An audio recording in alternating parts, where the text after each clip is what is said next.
Hi, everyone, and welcome to this week's episode of the Melanin Muses Podcast.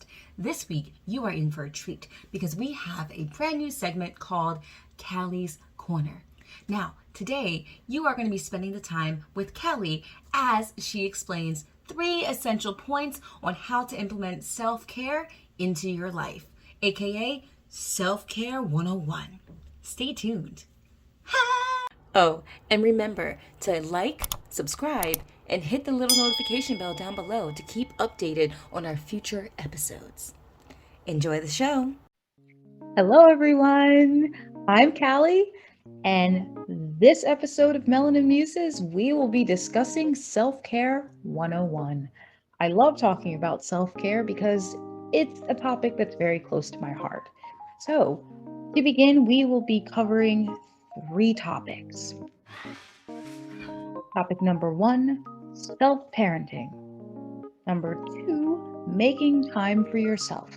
And 3, committing to a schedule. Because I know many of us have very busy lives, whether it's socially, career-driven, or academic.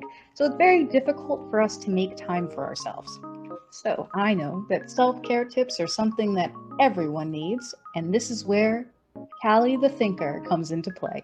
So let's get started.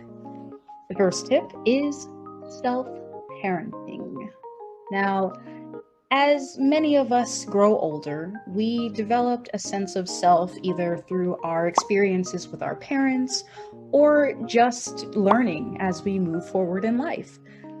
But we tend to neglect what we need most, our basic needs, such as making sure that we eat when we're hungry, instead of kind of powering through the day with barely anything in our system to get us by, not drinking enough water, not sleeping enough, not taking time for ourselves, especially when we're feeling stressed out and burnt out. And this is the basis of self-care, is learning how to self-parent. So for example, I like to use a situation where I take myself, I'm baby Callie. And baby Callie has to listen to big Callie when big Callie says, "Are you hungry?" That normally is when my stomach starts growling, when I start to feel fatigued throughout the day and I don't know why, or I'm very grumpy or not able to kind of manage my emotions or regulate them properly. That is a cue for big Callie to step in and ask, "Are you hungry? Did you eat today? How much water did you drink? What's going on?" Sometimes you actually have to step out of yourself and do a bit of a maintenance check. So self-parenting essentially is doing that maintenance check. I know it sounds really weird when you think of it that way, but think of a miniature version of yourself and treat yourself as if you are a child and caring for that child and making sure that they have everything they need during the day. So that brings me to tip number 2, which is making time for yourself. Now, in a society where being busy is considered an indicator of success, we don't take enough time to just be, to feel ourselves, to understand that we are not machines. We are human beings and we have needs. And some of those needs include taking time to rest. So, making time for yourself essentially means looking at the schedule that you have in front of you and designating time that you're going to guard.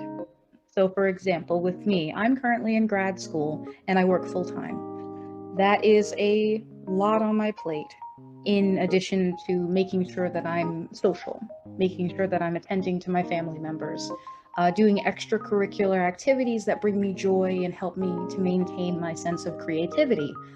But at the same time, I get burned out, and I really do need to take a moment to regulate myself. So what I decided to do was to take every Saturday for myself, Monday through Friday, or rather Sunday through Friday. I am at your disposal, within reason, of course. If you give me a call, I'm most likely to answer if it works within my schedule. And I will schedule time with you during the week. But when Saturday hits, my phone goes off. I tune out of social media and I just focus on doing things that'll make me happy, which means playing Sims, playing Sims on PC, playing Animal Crossing, love those games, reading a book, or just sleeping in. So tip number 2 is making time for yourself. And for me, that means designating Saturdays for myself and guarding it fiercely. Tip number 3 is committing to a schedule. Now, as I previously mentioned, Saturdays are my days. So within my schedule, Saturday is blocked out so that no one gets access to me during that day, unless, of course, it's an emergency and I'm willing to make time. But it's not guaranteed to anyone but myself, and I need that time to de-stress. So if you have a schedule in place, it helps to make sure that that time that you allot and that energy is directed toward your priorities. If you have an open-ended, just kind of haphazard way of doing things, you may spend more energy on activities that don't benefit you as much. So if you need that energy later on, you don't have it. So making sure that you commit to a schedule, at least within reason, is a good way of managing your self-care because you're establishing those boundaries with yourself. So to recap, my 3 tips for self-care are self-parenting, making time for yourself, and committing to a schedule. I hope these tips will be helpful for you, and I'd like to propose the question of the day. The question of the day is, what's your favorite self-care practice? Share your answers in the comment section below. I'd love to read them just to gain a little more perspective, and maybe you'll teach me something about how to better manage my self-care. Feel free to share. I'd love to hear from you. Until next time, I'm Callie. Hey everyone, Callie here. Thanks for joining us for this week's episode. Remember to like, subscribe, and hit that little notification bell to stay up to date on our future episodes. Also, don't forget to answer our question of the day in the comments below. We'd love to hear from you. See you next time. Bye!